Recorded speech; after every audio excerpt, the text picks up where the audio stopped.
Hello friends, welcome to Tejas IAS। I hope you guys are preparing extremely well. So आज है clock की second class.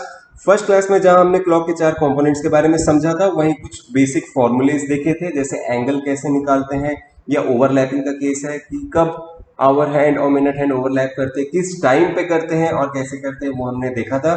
सो अगर आपने वो पहला वीडियो नहीं देखा है या अगर आप इस चैनल पे न्यू है तो पहले आई बटन पे क्लिक कीजिए, प्रीवियस वीडियो को वहां से जाके कंप्लीट कीजिए, देन यहां से शुरू कीजिए फॉर बेटर अंडरस्टैंडिंग।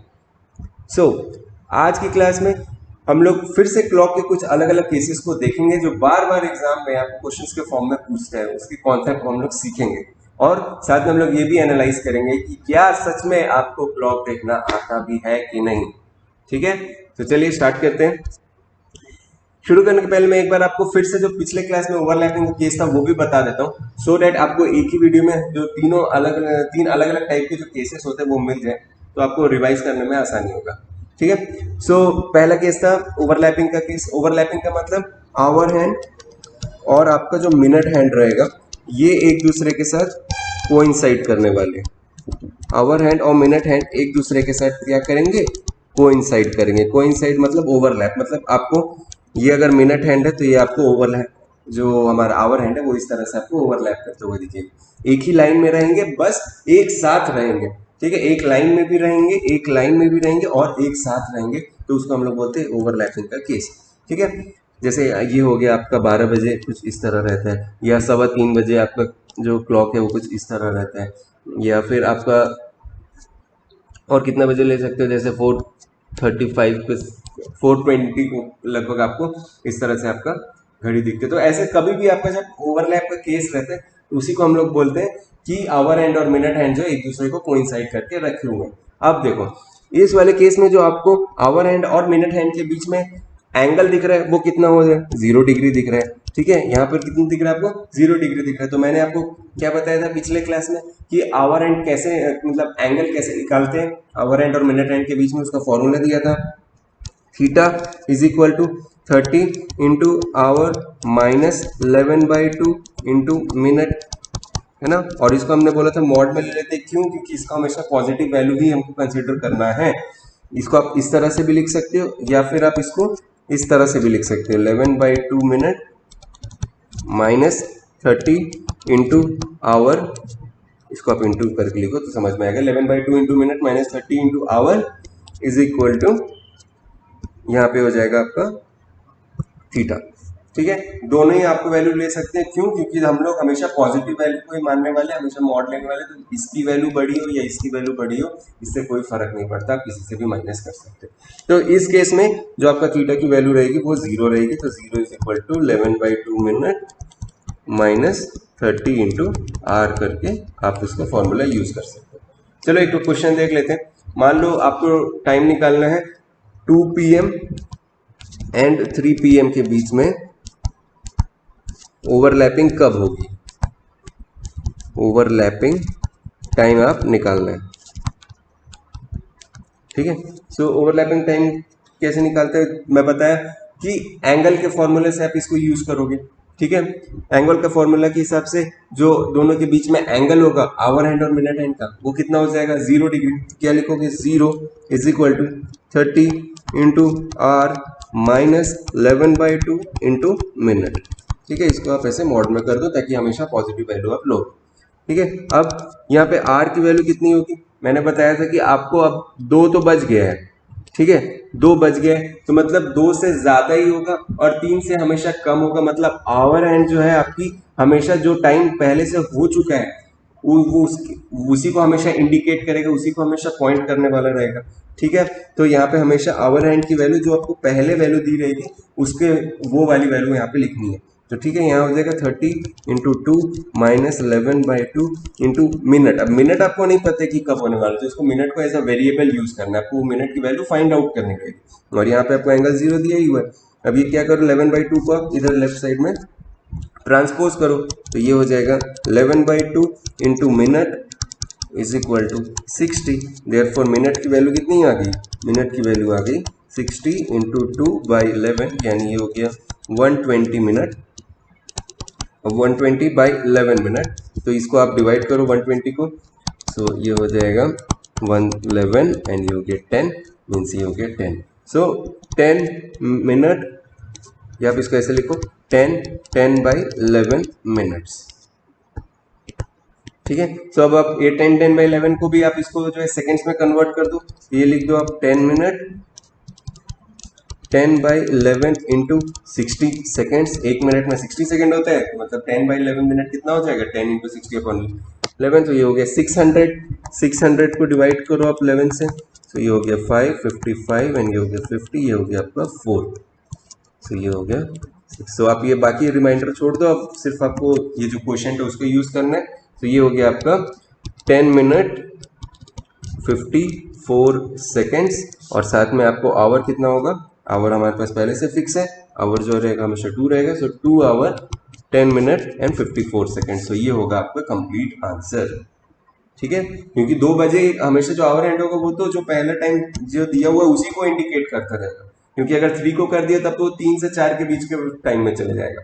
ठीक है, सो हमेशा आवर एंड की वैल्यू जो आपको पहली वैल्यू नंबर दी रहेगी उसको ही हमेशा इंडिकेट करेगा। दूसरा, आपने उसको पहले मिनट के फॉर्म में निकाल लोगे, ऑप्शन में देखोगे ऐसे ऑप्शन जिसमें वो वाला मिनट नहीं दिया रहेगा, यहाँ से आपको मिनट समझ में आ जाएगा कि 10 मिनट्स है, तो वो वाला वैल्यू जो उसमें नहीं दिया रहेगा आप उसको एलिमिनेट कर देना, देखना कि आपको आगे और बनाने की जरूरत है क्या। अगर आपको सेकंड्स में बस 2 ऑप्शन ऐसे दिख रहे हैं जिसमें सिर्फ सेकंड्स का डिफरेंस दिख रहा है, तो फिर आप ये मिनट को जो है इंटू 60 करके ये जो फ्रैक्शन वाला फॉर्म है उसको इंटू 60 करके सेकंड्स के फॉर्म में लाओगे, और उसके बाद फिर आप जो आंसर करेक्ट है उसको सही करोगे। सो ये था पूरा ओवरलैपिंग का केस, जहाँ पे जो है दोनों हैंड्स आवर हैंड और मिनट हैंड जो है एक दूसरे को ओवरलैप कर रहे थे। ओवरलैपिंग 1 घंटे में सिर्फ एक ही बार होगा। ठीक है, ओवरलैपिंग जो है 1 घंटे में सिर्फ एक ही बार होगा, बट 12 आवर्स में ओवरलैपिंग कितने बार होता है, 11 टाइम्स होता है। क्यों 11 टाइम्स होता है, क्योंकि 11 से 1 के बीच में सिर्फ एक ही टाइम आता है जब ओवरलैपिंग होता है, और वो होता है आपके 12 पे। तो जब 12 बजता है सिर्फ तभी 11 से लेके 1 तक के बीच में एक ही बार ओवरलैपिंग होता है, मतलब 11 से 12 के बीच में कोई ओवरलैपिंग नहीं होती, 12 और 1 के बीच में एक बार होती है, उसको जो है 12 पे एकदम एग्जैक्टली 12 पे आपको ओवरलैपिंग होता है। तो मतलब 12 आवर में आपको 11 टाइम्स होते हैं, मतलब 24 आवर्स में आपको हो जाता है 22 टाइम्स। तो कभी कभी ये भी क्वेश्चन पूछ लेते हैं कि ओवरलैपिंग 24 आवर्स में कितने बार होता है, तो वो होता है 22 टाइम्स। ठीक है, तो देखो अब ये तो थोड़ा सा अगर आपको ये लंबा मेथड लग रहा है, हालांकि मेरे को तो ये मेथड सही लगती है क्योंकि आपको बार बार नया नया फॉर्मूला याद रखने की जरूरत नहीं पड़ती। एक बेसिक फॉर्मूला है आपके पास एंगल का, उसी से पूरा क्लॉक चैप्टर आप सॉल्व कर सकते हो। लेकिन अगर आपको लगता है कि आपको मेथड जो है लंबा है, इससे थोड़ा सा और स्टेप कम हो जाए, ऐसा फॉर्मूला दूं, तो चलो वो वाला formula. Okay, so between N o'clock and N plus 1 o'clock, N o'clock and N plus 1 o'clock मतलब जैसे हमने क्वेश्चन देखा है 2 PM and 3 PM, between 2 PM and 3 PM निकालना था।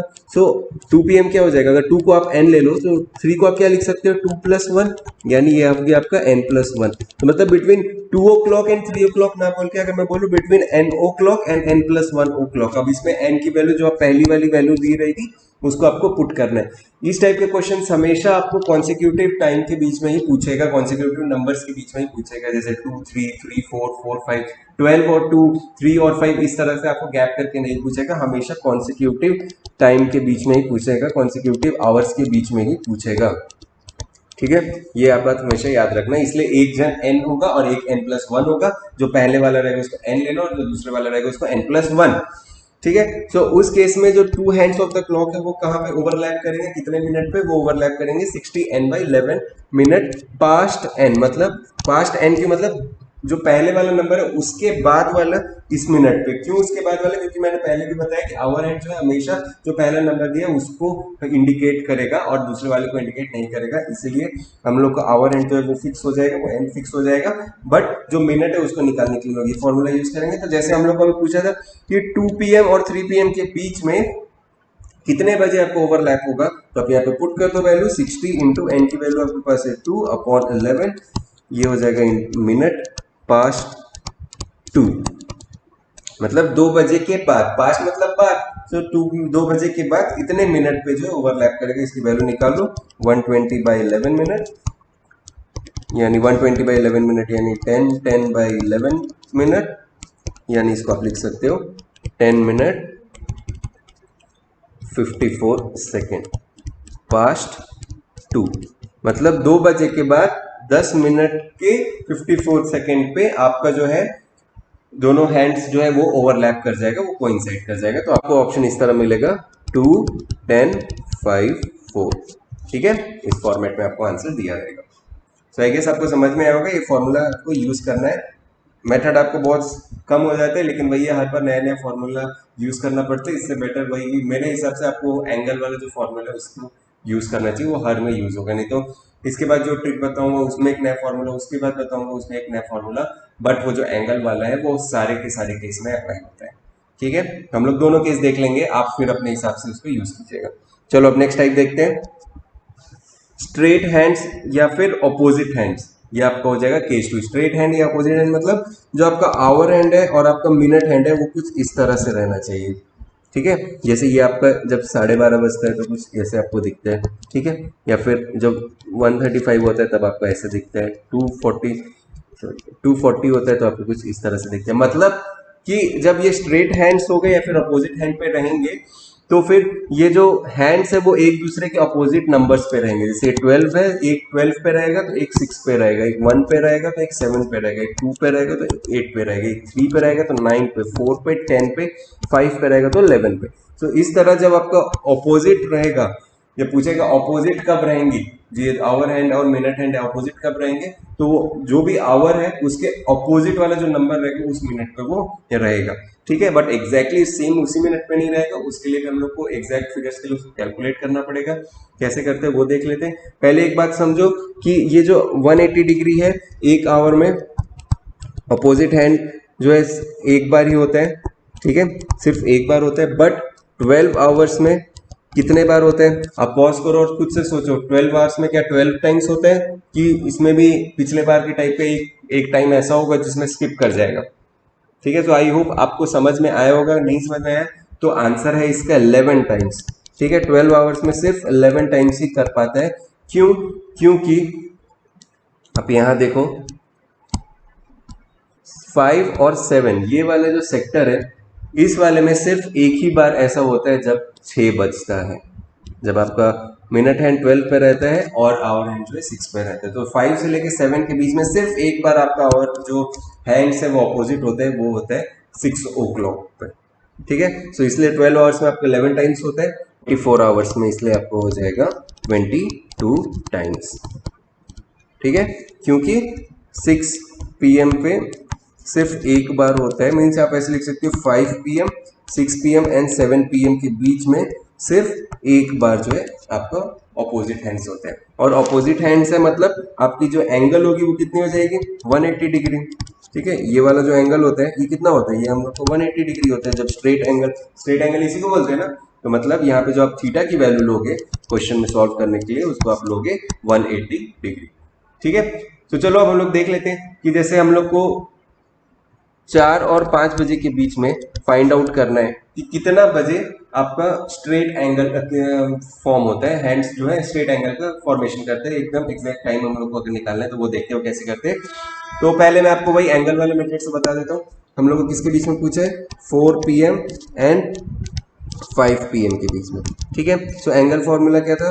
थीटा इज इक्वल टू, आप mod में ले लो, 11/2 into minute minus 30 into hour. आप 30 आर माइनस 11/2 इंटू मिनट भी करके कर सकते हो, वो सबका आंसर सेम आएगा। थीटा की वैल्यू आप डाल लो 180 डिग्री और यहाँ पे हो जाएगा 11/2 इंटू मिनट की वैल्यू आपको पता नहीं है, आप उसको निकालोगे माइनस 30 इंटू 4 और 5 के बीच में पूछ रहे, मतलब 4 पे आप लोगे तो इंटू 4 कर दो, तो यहाँ पे हो जाएगा 11/2 इंटू मिनट माइनस 120 और ये आपका दिया हुआ है 180। तो आप यहाँ पे इसको इधर ले आओ, 180 प्लस 120 इज 300, 300 इंटू 2 को आप इधर ले जाओगे इंटू 2 अपॉन 11। ठीक है, इतना मिनट हो जाएगा। तो ये कितना हो गया? 600 अपॉन 11 मिनट। यानी आप इसको अब सॉल्व करो, 600 को डिवाइड करो 11 से, तो ये हो जाएगा 5, 55 एंड ये हो गया 50, तो ये हो गया 4। सो ये हो जाएगा 54 मीन्स ये हो गया आपका 44, तो ये हो गया 6। तो यानी ये आपका मिनट की वैल्यू कितनी आ गई? मिनट की वैल्यू होगी 54 6/11 मिनट, यानी इसको आप और तोड़ दो। सो 6 इंटू 60/11 करोगे उसको, इसको कन्वर्ट करने के लिए, ठीक है। तो आप यहाँ लिखो 360/11, यानी इसको 11 से डिवाइड करो तो ये हो गया 3, 33, 30 एंड 2, मतलब 32 सेकेंड्स। सो ये हो गया आपका 5, नहीं सॉरी 4 होगा ना, तो ये हो गया आपका 4, 54, 32 सेकेंड्स, ठीक है। मतलब जब आपका घड़ी कुछ इस तरह से रहेगा, ठीक है, तब आपका जो एंगल बनेगा वो हो जाएगा 180 डिग्रीज, ठीक है। एंगल को आपने 180 पुट किया और ये जो वैल्यू है उसको आपने, ठीक है। तो इस तरह आपको जो है ऑपोजिट हैंड का वैल्यू मिल जाएगा, सिंपली इस एंगल वैल्यू फॉर्मूले से भी आसानी से आप सॉल्व कर सकते हो, ठीक है। चलो अब इसका भी एक फॉर्मूला देख लेते हैं, क्या फॉर्मूला होता है। So between N o'clock and N plus one o'clock, वही पिछले वाले में जैसे बताया कि हमेशा कॉन्सिक्यूटिव रहेगा, तो एक एन हो जाएगा, दूसरा एन प्लस वन हो जाएगा। तो जैसे हमारे पास अभी था 4 PM एंड 4 + 1 यानी 5 PM। सो आपकी एन की वैल्यू क्या हो गई, एन की वैल्यू हो गई 4। So the two hands will be opposite और स्ट्रेट कब होगा, अगर एन की वैल्यू 6 से ज्यादा है। इसमें आपका दो कंडीशन हो जाएगा, कंडीशन 1 और कंडीशन 2। एन की वैल्यू अगर 6 से ज्यादा है तब आपके लिए ये फॉर्मूला है, और एन की वैल्यू अगर 6 से कम है तो आपके लिए ये वाला फॉर्मूला है। ये वाला फॉर्मूला अभी हम लोग को कौन सा, एन की वैल्यू 4 दी हुई है, मतलब एन की वैल्यू 6 से कम है, एन की वैल्यू 6 से कम है, मतलब ये वाला फॉर्मूला लगाओ तो ये क्या हो जाएगा 5 इंटू एन की वैल्यू हो गई 4 प्लस 30 इंटू 12/11, तो यानी ये हो गया 20 + 30 इंटू 12/11, यानी हो गया 15 टू 12 इज 600/11। और जैसे हम लोग पीछे में निकाले 600/11 की निकाले, 600/11 की वैल्यू आ रही है 54 मिनट एंड 32 सेकेंड्स, मतलब ये आपका आंसर हो जाएगा पास्ट एन, मतलब उसके बाद, तो यानी 4, 54, 32 सेकेंड्स, ठीक है। ये वाला तब आपको वैल्यू रहेगा जब आपका एन की वैल्यू 6 से कम है। अगर 6 से ज्यादा रहती, सपोज हम लोग 7 और 8 की बात करें, तो यहाँ पे एन की वैल्यू 7 हो गई, तो उस केस में आपकी वैल्यू क्या आ जाएगी, फॉर्मूला ये लगेगा 5n - 30, यहाँ पे 5, यहाँ पे एक जगह प्लस है एक जगह माइनस है। सो अगर 6 से कम है तो प्लस करना, 6 से ज्यादा है तो माइनस करना। सो 5 इंटू 7 - 30 इंटू 12/11, तो यहाँ पे हो जाएगा 35, 35 - 30 इज 5 एंड 5 इंटू 12/11, ये हो गया 60/11। तो यहाँ पे कितना आ जाएगा, ये हो जाएगा 5/11 मिनट, 11 5 से 55 प्लस 5 60, तो ये 5/11 मिनट, यानी ये हो जाएगा 5 मिनट एंड 5 इंटू 60, 5 इंटू 60 यानी 300, और 300 को 11 से करोगे तो ये हो जाएगा 2 एंड 27 सेकेंड्स। तो मतलब 7 आवर्स 5 मिनट्स एंड 27 सेकेंड पे जो है 7 और 8 के बीच में आपका जो घड़ी है वो 180 डिग्री बनाएगा। सो देखो ये ऑपोजिट मिल रहे, वही जैसे मैं बताया आपको, जब ऑपोजिट हैंड्स रहेंगे तो जो आपको नंबर्स रहेगा वो भी एक दूसरे के ऑपोजिट रहेंगे, ठीक है। जैसे 7 का ऑपोजिट होता है 1, तो इसलिए ऐसा आ रहा है, ठीक है। तो आई होप आपको समझ में आया होगा इसका फॉर्मूला कैसे यूज करना है। फिर मैं वही बोल रहा हूँ कि इसमें देखो, अब इसमें आपको एक कंडीशन में आपको दो फॉर्मूला याद रखना पड़ रहा है, कि पहले आपको 6 की एन की वैल्यू देखनी है कि 6 से ज्यादा रहेगी कि कम रहेगी, भले स्टेप कम है, लेकिन अगर आपने इसमें सिर्फ एक साइन में गड़बड़ कर दिया, इसमें आप अगर कंफ्यूज हो गए तो आपका क्वेश्चन ही गलत हो जाएगा। तो इसका बेटर है कि आप एंगल वाला फॉर्मूला करो, इतना भी ज्यादा उसमें मेथड नहीं लगता, ठीक है, उतना भी ज्यादा आपको मेथड नहीं लगेगा, बट ठीक है फिर भी मैं आपको बता देता हूँ क्योंकि आपको पता तो जरूर होना चाहिए सब कुछ। चलो, तो तीसरा केस है आपका 90 डिग्री का हैंड्स। तो अभी तक हमने क्या देखा कि 0 डिग्री पे होने वाले मतलब गोइंग साइड ऑपोजिट होंगे, मतलब 180 डिग्री। अब आते हैं तीसरा केस है 90 डिग्री, मतलब आवर हैंड और मिनट हैंड के बीच में 90 डिग्री का गैप होना चाहिए। आवर हैंड और मिनट हैंड के बीच में कुछ या इस तरह का फिगर रहेगा या फिर इस तरह का फिगर रहेगा, मतलब 90 डिग्री का आपको डिफरेंस मिलना चाहिए, दोनों के बीच का एंगल 90 डिग्री मिलना चाहिए। तो उस केस में देखो, इसका 90 डिग्री मिलना चाहिए, मतलब थीटा तो हो गया 90 वैल्यू, तो अपने आप हमें समझ में आ गया एंगल की वैल्यू आपकी क्या होगी, इसमें 90 डिग्री होगी। बट उसके पहले हम लोग को ये बताओ कि 1 घंटे में आपको 90 डिग्री कितने बार बनेगा। 0 डिग्री तो एक बार बनेगा, 180 डिग्री तो एक बार बनेगा, बट क्या 90 डिग्री भी सिर्फ एक बार बनेगा? पॉज करो और सोचो। नहीं, 90 डिग्री आपको 1 आवर में 2 टाइम्स मिलेगा। ठीक है, 1 आवर्स में 2 टाइम मिलेगा। ये डिफरेंस है पिछले वाले दोनों केस से। प्लस क्या 1 घंटे में अगर 2 बार मिल रहा है तो 12 आवर में 24 टाइम्स होगा। फिर से पॉज करो और सोचो। आपको तो घड़ी देखनी आती है ना, तो बताओ सोच के कि क्या 24 टाइम्स होगा? नहीं, यहां भी नहीं होगा। क्यों? क्योंकि 11 से 1 के बीच में सिर्फ एक एंड एक, मतलब सिर्फ 2 ही बार ऐसा इंस्टेंस आएगा जहां पे 90 डिग्री का क्रिएशन होगा आवर एंड के बीच में। मतलब 11 से 12 के बीच में एक बार एंड 12 से 1 के बीच में एक बार, ना कि 11 से 12 के बीच में 2 बार एंड 12 से 1 के बीच में एक बार। सो उस केस में आपको 12 आवर्स में कितना हो जाएगा? 12 आवर्स में आपको मिलेगा 22 टाइम्स, यानी 24 आवर्स में आपको मिलेगा ये 44 टाइम्स। ठीक है, 90 डिग्री कितने बार मिलेगा आपको? 44 टाइम्स मिलेगा, क्योंकि हर 1 घंटे में आपको 2 टाइम्स मिल रहा है, बट 12 आवर्स में जो है सिर्फ 11 टाइम्स मिलेगा, सिर्फ 22 टाइम्स मिलेगा।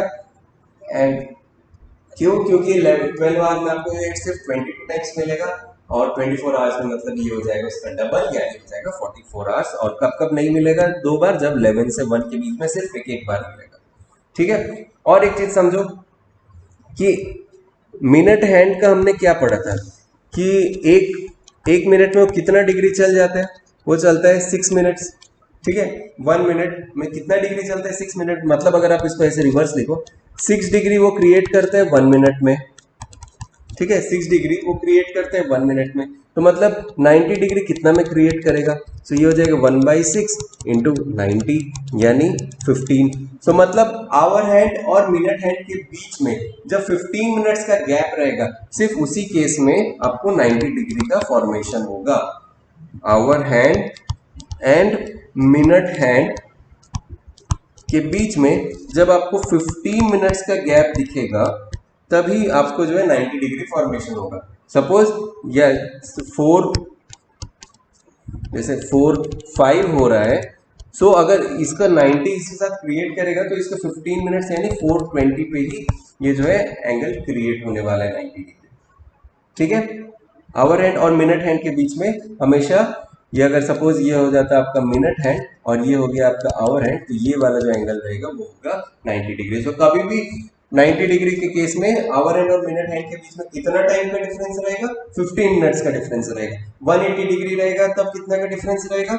देखो वहां यहाँ भी 6 डिग्री बनाएगा वो 1 मिनट में, तो मतलब अगर 180 डिग्री बनाना है तो ये हो जाएगा उसका 30 मिनट्स। 180 डिग्री जब बनाएगा तो जो आवर हैंड और मिनट हैंड के बीच का डिफरेंस है वो 30 मिनट्स का रहेगा। ठीक है, और यहाँ पे मिनट हैंड है तो ये हो गया अपना 15 मिनट्स का रहेगा। ठीक है, तो चलो इसको भी हम लोग वो फॉर्मूला जो पहले जो हमारा एंगल मेथड है उससे सॉल्व करके देखते हैं, उसके बाद फिर एक फॉर्मूला। तो यहाँ पे भी हम लोग पहले वो एंगल मेथड से स्टार्ट करते हैं। अब देखो पिछले वाले में हम लोग को सब एक एक वैल्यू मिल रहा था, 1 घंटा में सिर्फ एक बार ही ऐसा इंस्टेंस आ रहा था जब वो कोइंसाइड कर रहा था या ओवरलैप कर रहा था। बट यहाँ पे तो आपको 2 वैल्यू आनी चाहिए इररिस्पेक्टिव ऑफ, अगर आप 11 से 1 के बीच में पूछो, बाकी सारे वैल्यूज के बीच में तो आपको 2 वैल्यू आनी चाहिए। 2 वैल्यू कैसे आएगी एक फॉर्मूला से? उसका वैल्यू है, पहला वैल्यू आपको मिलेगा theta is equal to 30 into hour minus 11/2 into minute से। तो पहला फॉर्मूला तो आपको ये हो जाएगा। दूसरा वैल्यू आप क्या लिखोगे? दूसरा वैल्यू आप निकालोगे 11/2 into minute minus 30 into hour. ठीक है, आप इसको रिवर्स कर दोगे। ठीक है, पहले इससे निकालोगे और दूसरा आप इससे निकालोगे, तो अब आपको जाके 2 वैल्यू मिल जाएगी। जैसे अगर आप निकालना चाहते हो 5 एंड 6 के बीच में, 5 एंड 6 के बीच में कितने बार जो है कितने बजे जो है 90 डिग्री का फॉर्मेशन होगा, तो हम लोग निकालते हैं। सो पहला वैल्यू निकालो, theta is equal to 30 into 5 minus 11/2 into minutes. ठीक है, सो ये आपका थीटा की वैल्यू हो जाएगी 90।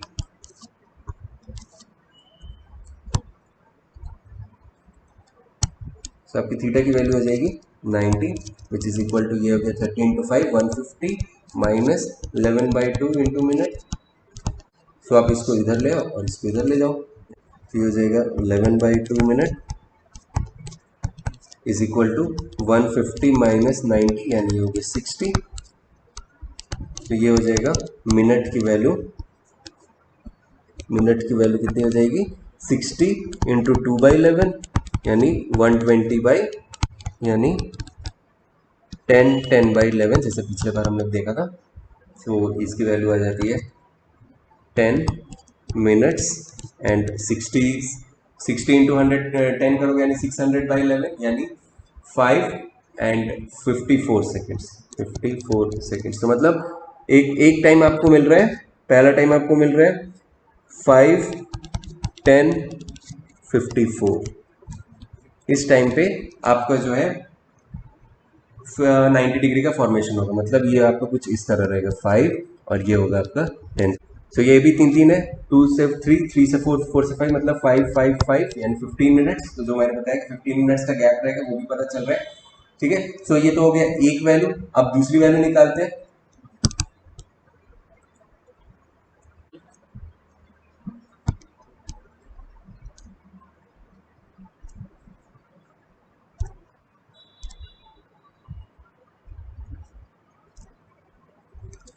सो अभी ये 90 प्लस 150 की वैल्यू कितनी हो रही है 240 होगी। तो मतलब यहाँ पे मिनट की वैल्यू आ गई आपकी, minute is equal to 240 into 2/11 यानी ये आपको हो गया 480/11। अब 480 को डिवाइड करो 11 से, 480/11 मतलब ये बाई 11 तो ये हो गया 4 जा 44 और ये हो गया 40 यानी ये 3, 43 सेकेंड्स 43 मिनट एंड ये हो गया आपका 7/11 सेकेंड यानी फिर से 7 इंटू 60 करो, ये आ जाएगा 420 और 420 को आप 11 से डिवाइड करो तो ये होगा 3 जा 33 एंड ये हो गया 90। सो ये हो गया 8, तो 38 सेकेंड्स। मतलब 5 43 एंड 38 सेकेंड्स। इस टाइम पे जब आपका जो है जैसे इधर आएगा आपको 543 लगभग इस टाइम पे यहाँ पे। सो इस केस में भी आपको जो है 90 डिग्री बनेगा। देखो यहाँ पे 1, यहाँ पे भी आपको जो है 3 नंबर का गैप में मतलब 15 मिनट्स का डिफरेंस दिख रहा है। ये हो गया आपका 5 मिनट्स, ये हो गया आपका 5 मिनट्स, ये हो गया आपका 5 मिनट्स 5 मिनट्स 5 मिनट्स। तो यहाँ पे हो गया 15 मिनट्स का यहाँ पे गैप मिला। तो दो टाइम आपको कैसे मिला, एक मिला आपको 5 10 54 और एक मिला 5 43 38।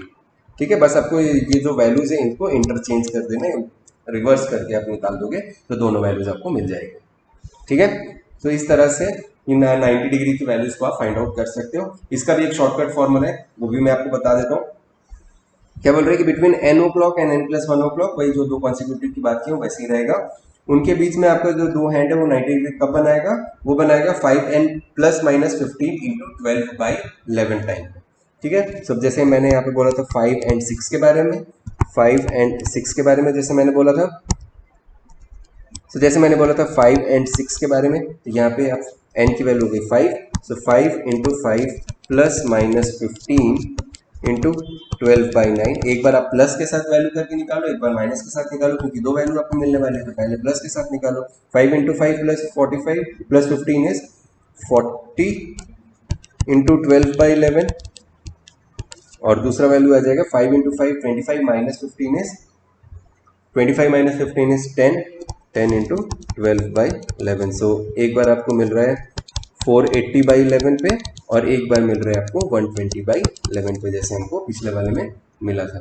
ठीक है, सो आप इसको वही कैलकुलेट कर दोगे तो ये आपको मिलेगा 10 मिनट्स वाला जो वैल्यू था वो, और यहाँ पे आपको मिलेगा 54 मिनट्स वाला जो वैल्यू था, सॉरी 54 नहीं 43 मिनट्स वाला जो वैल्यू था वो।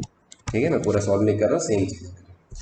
ठीक है, सो आई थिंक आपको आज के तीनों के केस समझ में आए होंगे कि कैसे ओवरलैपिंग के केस में हम लोग वैल्यूज निकालते हैं, कैसे हम लोग ऑपोजिट वाले केस में वैल्यूज निकालते हैं और कैसे हम लोग जो है 90 डिग्रीज के केस में टाइम जो है निकालते हैं। फॉर्मूला मैं भले ही आपको दे दिया हूँ, लेकिन मैं आपको रिकमेंड करूंगा कि आप वो एंगल मेथड से ही निकालो, उसमें कोई भी कंफ्यूजन आपको क्रिएट नहीं होगा। ठीक है, so with this I would like to end today's class. एक और क्लास लेंगे हम लोग क्लॉक की, जिसमें हम लोग फास्ट क्लॉक और स्लो क्लॉक की बात करेंगे, जो कि प्रोडक्ट ऑफ पड़ता है।